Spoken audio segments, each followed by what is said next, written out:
Sino pa nandyan, Loy?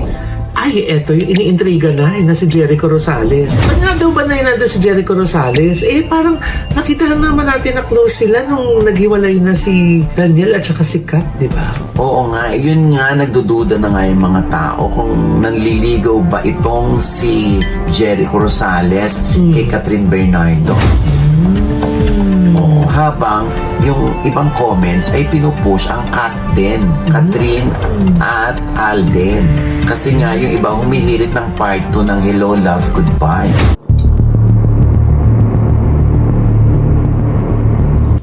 Kapamilya aktris na si Catherine Bernardo at Jericho Rosales, iniintriga at pinagdudahan ngayon ng mga netizens.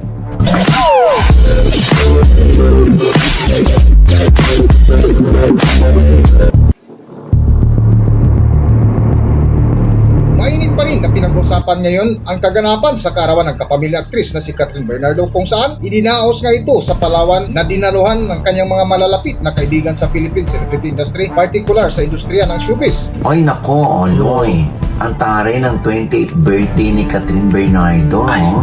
Hinanap sa yate. Sa gabi naman, doon mismo sa isla. Yes! Ang taray, tinan mo naman. At ang nakakatuwa, halos lahat ng friends ni Catherine na gustong-gusto niya makita ay naroroon. Wala ka naman pinapaligan. Gagawala, ito naman. Wala nga sa likod. Try ko dito. Ako pa yung brigaan. Anyway, nawawala ko. Natanong ko lang naman. Wala. I mean, syempre, mga gusto niyang tao, lalo na nung sinabi ni Catherine na happiest birthday niya ito. So ibig sabihin yung mga dati yung mga birthday, hindi siya happy? Happy, tapos happier, pero ito yung happiest. Diba? Sino-sino nga bang nandyan, Loy? Ay, syempre sa panguna na ni Alden Richards, di ba? Tsaka yung mga kasama niya dun sa Hello, Love, Goodbye na sila Kakay, tsaka si Maymay Entrata. Tsaka si Lovely Abelia. Yes. Syempre, nandyan din si Joshua Garcia. Oo, nakasama yan, no? Diyos ko, pinagkaguluhan. Nag-viral nga yung photo na yan ni Joshua Garcia kasama ang presidente ng ABS-CBN Studios na si Sir Carlo Katigbak. Yes. Oo, andyan din si Robby Domingo. Si Dominic Roque. Andun din si Rambo Nunez. Ba't kaya wala si Maha? Syempre buntis, di ba? Ayaw nga. Baka bawal matagtag or something.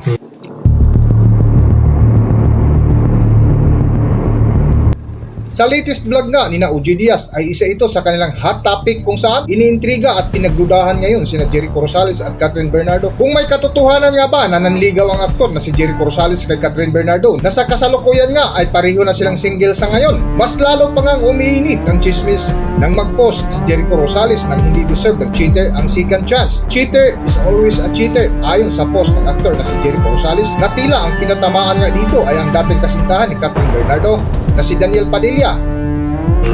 Sino pa nandyan, Loy? Ay, eto yung iniintriga na si Jericho Rosales. Saan nga daw ba na yun nandun si Jericho Rosales? Parang nakita lang naman natin na close sila nung naghiwalay na si Daniel at saka si Kat, di ba? Oo nga, yun nga, nagdududa na nga yung mga tao kung nanliligaw ba itong si Jericho Rosales kay Catherine Bernardo. Habang yung ibang comments ay pinupush ang Kat din, Catherine at Alden. Kasi nga yung iba humihirit ng part 2 ng Hello, Love, Goodbye. Oo, diba? At kumanta pa nga si Alden, no? Nang bakit ngayon ka lang with Kakay. Kaya no, kumakanta si Alden. Dapat sa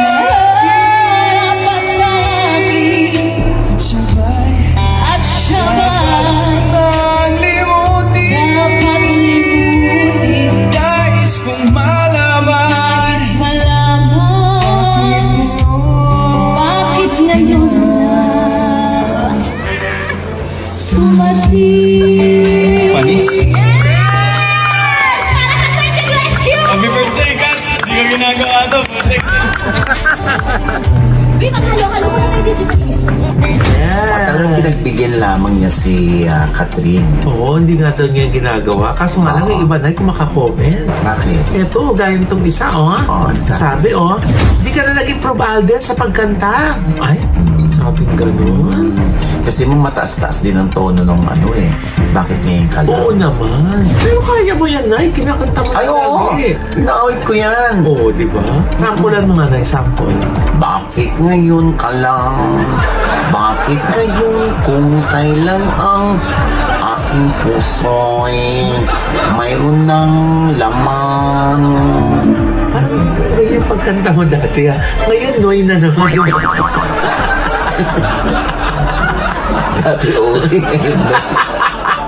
Ano ba yan? Hala, kanta na tayo ng kanta dito. Baka mamaya, makompare.